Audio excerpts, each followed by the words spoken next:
Hello, everybody. This is S. Anthony Thomas. It's the S. Anthony Thomas Show, episode 138. Thank you for coming back. Sorry this episode is a little late, but I had some stuff I had to do, and I don't like to record the podcast until I can actually sit down and get everything done. I don't want to record a piece of it and then have to go do something else and then come back and record another piece of it. I don't like doing that crap, so I won't do that crap, and I didn't do that crap, so let's talk about this crap. Look. You know how sometimes when you buy a car, like if you buy a car and your credit sucks. I had a friend of mine who bought a car. His credit absolutely sucks. So what happened is they put this little thing in the OBD sensor in his car. So, if he, tries to run away with the car, they're not saying he specifically would run away with the car, but they have a tracking device on the car, right? And if you think you're going someplace, you're in trouble. And if you try to unplug that thing, you're in trouble. You don't want to do that crap. They're tracking the car. It's almost like there's a little person looking up at you from the OBD2 sensor plug in your car going, you better not even think about stealing this car, you potential thief. Yeah, I'm looking right at you. Yeah, every second I'm here, I'm accusing you. I'm making fun of you because your credit sucks, and I'm looking at you because you might be a thief. Yeah, that's right. Soon as you turn the car, look at me flashing at you. Flash, flash, flash. Yeah, that's my robotic electronic way of saying, I'm watching you, punk. Right? It was even one of those situations where, because of the insurance that he had to tell them, where do you normally drive? He had to tell them what his normal driving patterns were. Do you go out of state? This is a specific state that you live in. Do you go into the next state? How far into the next state you go? What time of day do you drive? How many miles do you drive? Are you going to be an Uber or Lyft driver? Are you going to do any kind of driving that requires you to put a lot of miles in the car? Could you spit in this cup? Could you pee in this cup? Can we have some urine? Can we have some blood? I would like to hold on to one of your 5 children for 3 months just to make sure you don't think you're going anywhere. That might be too far. You know what I'm going to do? I'm going to have one of my biggest, strongest, toughest kung fu expert salespeople just sit in the back of your car. So before you go anywhere, drive back to the dealership and pick up Jimmy so we can sit in the back of the car and watch it just in case your potential thief butt decides to steal our car. Boom. Oh, you have too many children? Oh, so the car is full. I guess that means we can't have Jimmy in the car with you, but we can have him trail you in one of our other cars. Yeah, when you go someplace, Jimmy's going to be right there. You let him know when you're leaving. He'll be outside in the car staring at your front door, and don't even think about going out the back door because we'll have Pete in the back. So if you try to go out the back, Pete will be in the back and Jimmy will be in the front. Yeah, that's right. And don't try to go out through the garage because we have Peggy in the garage and we don't know whether we can trust you yet, punk. Okay, that might have been a little too far, but they did ask him a whole lot of questions. And I'm sitting next to him and he's got the speakerphone on and I'm looking at him as if to say, can't they just take your money and, what the heck is going on with that? And that was him buying a car with credit that sucked, right?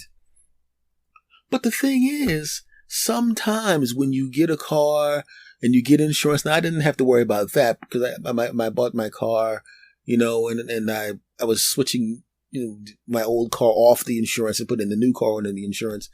And I haven't had a car accident. In the last car accident I have, which wasn't even my fault, was in 1997. It was a bad car accident. I talked about it on the pod. A lot of bad things led to my friend got hurt in that accident, and there's a lot of bad things that went on.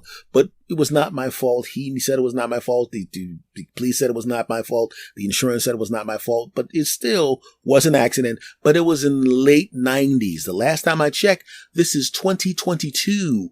No moving violations. No parking tickets. No nothing. You can't have a cleaner record than me. You could take my driving record and you could actually make computer chips in a room made out of my driving record. And if you don't know what that reference is, one of the cleanest places in the world is a room where they make microchips, because it has to be meticulously clean, because if there's any impurities in there, it will damage the chip. I could just as easily say you could actually do surgery, brain surgery, in a room made out of my driving record. Pretty much the same thing. You know what I'm saying? Back to what I was saying. You get the point. Ha ha ha. Moving on. But here's the thing, and I'm pretty sure that if you have car insurance, they just want to get an idea of what your driving is like. They want to get an idea what your driving is like. They don't want to take your word for it. Why would they take your word for it? They don't know you. You could be the biggest lying sack of crap in the world. I've never had a driving accident. Let me look up driving accident. Oh, it's just missing driving accident. An accident when driving. Wow, I am so against having driving accidents or any kind of tickets. I literally had to Google what that was. I didn't even know what that was. That's how clean my driving record is. Oh, there's some police coming. I'm now going to put these dark glasses on, pull this mask on, and pull my hat down for no particular reason. Oh, crap, the cop's coming in here. Well, while he's in here, just out of complete coincidence, I'm going to begin buying and purchasing things all the way in the back of the store where he can't see me. Oh, the police officer saw me. And he frowned for no particular reason. You can go now. You definitely don't have to stand here and see what he's about to say to me, because here he comes. Hey, you didn't drive here, did you? Drive here? No, of course not. Good, because you know your license is double suspended. They literally came up with a thing called double suspended just for you. Most people just have the license suspended. Your license is double suspended. You're not even allowed to ride in a car. I hope you walked here. Why is his license double suspended? Well, he was a drunk driver, a high driver. He used to actually put a blindfold on. He actually turned backward in the seat and drove with his hands behind his back while drunk with a blindfold on, screaming, "Police ain't nothing, F them, F them." And then he plowed into a school bus. There was no kids in the school bus, but it was still a school bus. And, well, that's why his license is double suspended. It's a new thing. You know, they're actually passing legislation to name double suspension after him.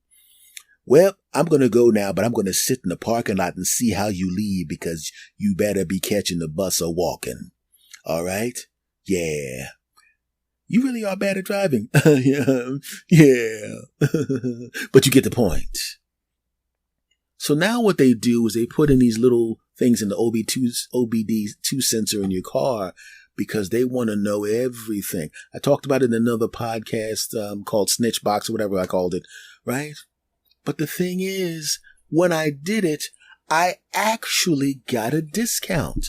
I got a discount on my driving because of the way it registered my driving. I drove exactly the way I said I was going to drive. My friend had to tell people how he was going to drive because his credit was so bad they were afraid he was going to steal a car. This guy's never stolen anything in his life. He was just really, really fiscally irresponsible at some point in his earlier life, and he's now just cleaning it up.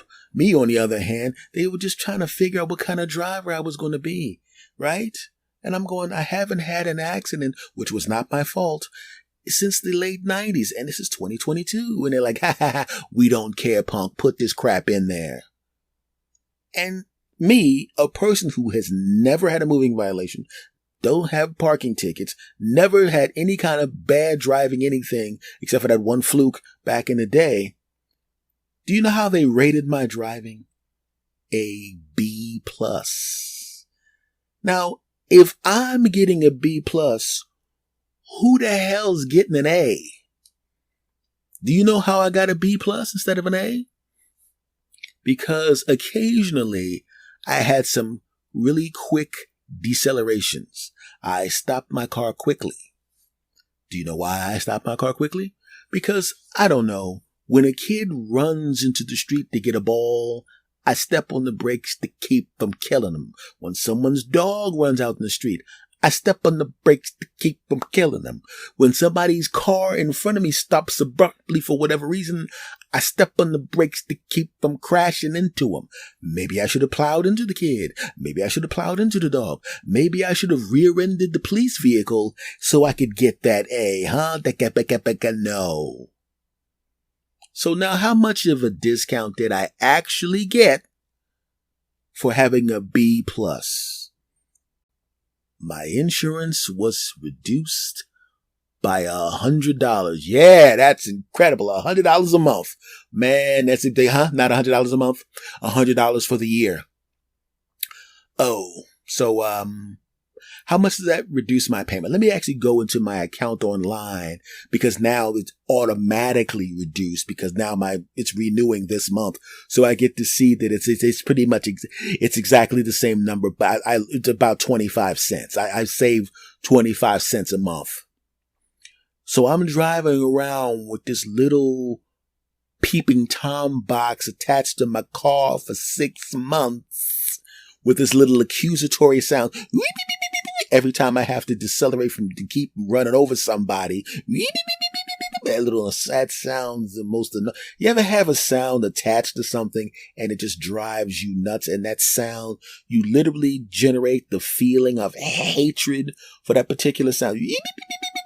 I remember there was this girl that I was dating at the time and she was over at my house all the time. And she did this thing which drove me nuts.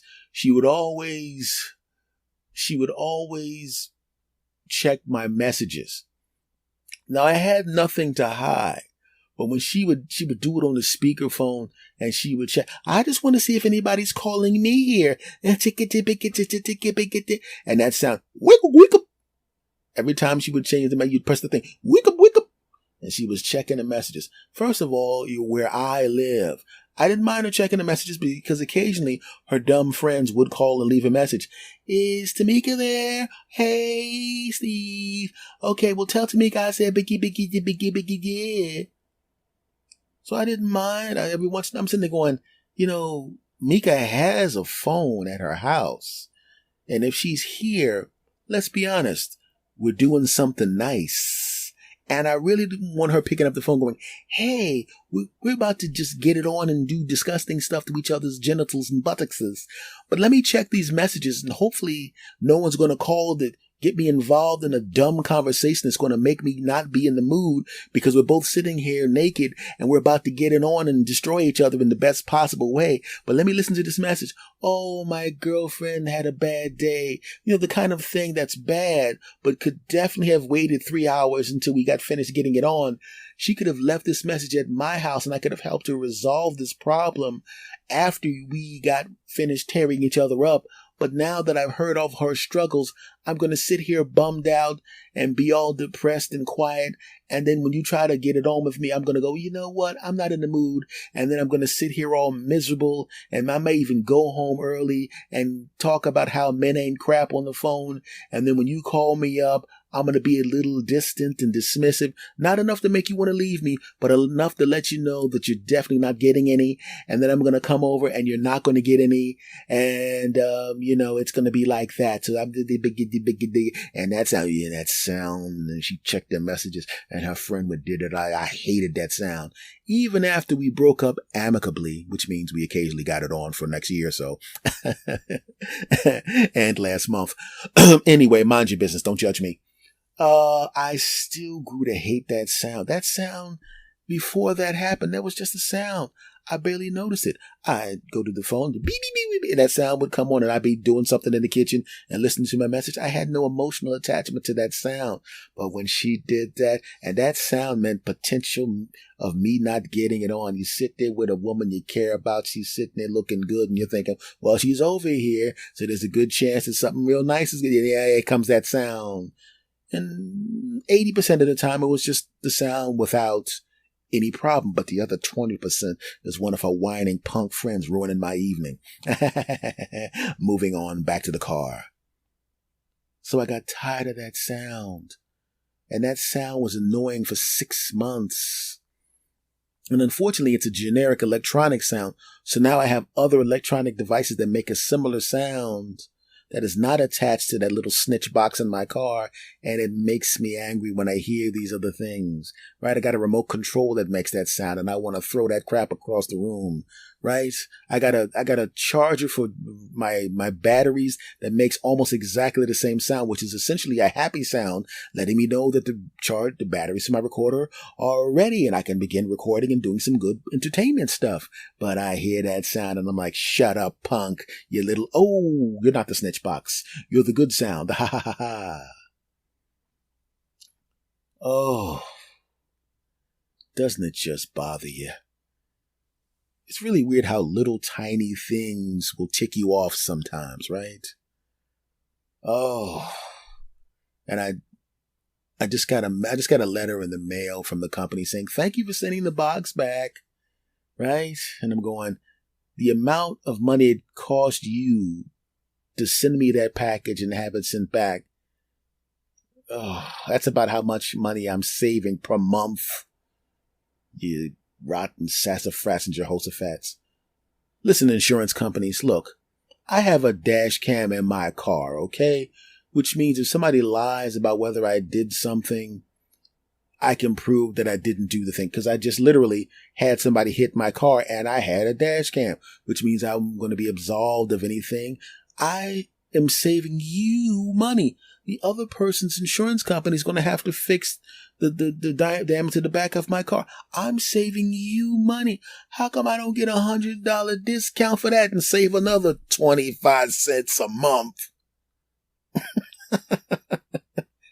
I remember when I switched the insurance to this car and I asked the guy, I said, look, I have a dash cam in the car, which obviously, I haven't had an accident since like the late 90s, and I'm not going to have an accident, based on bad decisions, maybe a mistake or something like that. But I'm pretty much probably not going to have any accidents or anything like that. And I do have a dash cam permanently affixed to my car, which means if any kind of accident goes down, I will be able to prove it's not my fault. And if I can prove it's not my fault, and obviously save the company money by making the other company have to pay, right?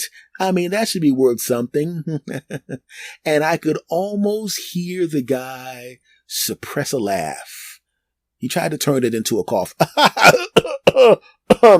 Anyway, Mr. Chalmers, I definitely wasn't laughing at you. I was coughing. Right? And I said, oh, so you weren't laughing. You were just coughing. So how about the person that was obviously sitting next to you listening in on the phone call who said, ha, ha, ha, he must be crazy. Was that a cough also? Oh, you heard that? I mean, that didn't happen. He was talking about somebody else. Right.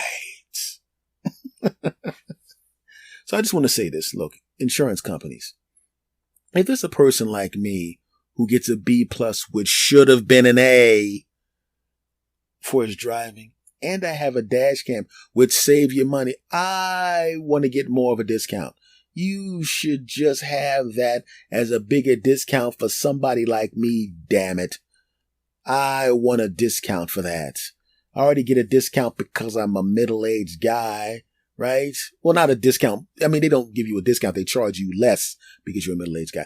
I should get a discount for a dash cam. I should get a discount because most of the time I do my driving during the day. I want a discount, dag nabbit. I'm just saying. Don't you think I should have a discount, people? Right? Well, a third of my audience is like 18 to 24. Y'all ain't getting a discount. You're young behinds. I remember being your age, and I remember the first time I was like 18, 19 years old, I'm calling around to get car insurance. And just like the guy, I could hear the guy suppressing a laugh when I asked him for a discount for the dash cam. You should have heard the laugh. The person thought they put the phone on mute, but they didn't put the phone on mute. I asked how much the insurance was, and the guy goes, and I pretty much sounded the same way I sound right now, even when I was 18 years old. My voice is a little more youthful, but this is pretty much how I've sounded for 30-something years, 40 years almost. And I asked the guy, and he goes, okay, sir. He's giving me the respect because he thinks I'm an older person. He thinks I'm like 30 or something like that. And I go, yeah, insurance. And he goes, oh, sure, yeah, we can get you a rate. All right, driving record. Okay, that's good. Where you live? Okay, that's good. That's good. How old are you? Hey, I'm 18 years old. And he goes, hold on for a minute. And I heard, because he thought he was hitting the mute button. And I'm telling you guys, like, I got an 18-year-old on the phone and thinks he's going to get he's laughing with his friends, right? Other people in the office, 18 years old, we're going to rake him over the coals.